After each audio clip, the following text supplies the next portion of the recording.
И така, малък тест на еднотактен обратноходов източник.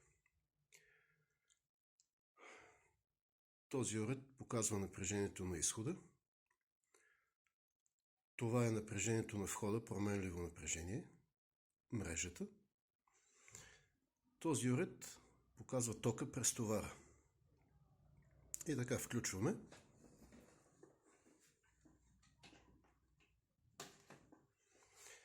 Напрежението на мрежата е 19 волта. Както виждаме,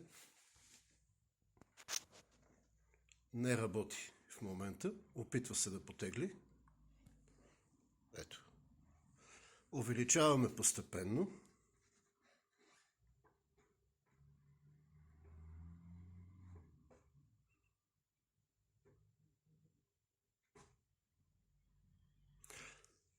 „55 волта захранване мрежово, 17,18 волта имаме на изхода, постоянно напрежение.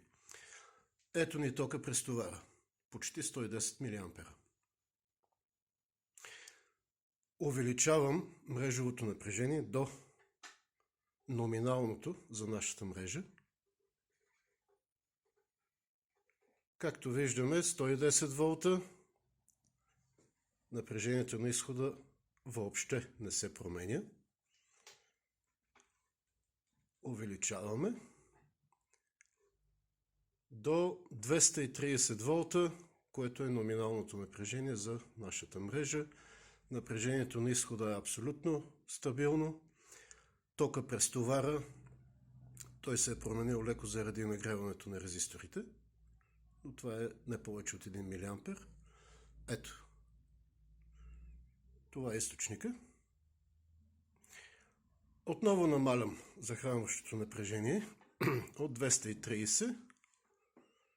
Ето ви на 83 волта. Ето ви на 51 волта. Мисля, че коментарът е излишен. Всичко работи перфектно.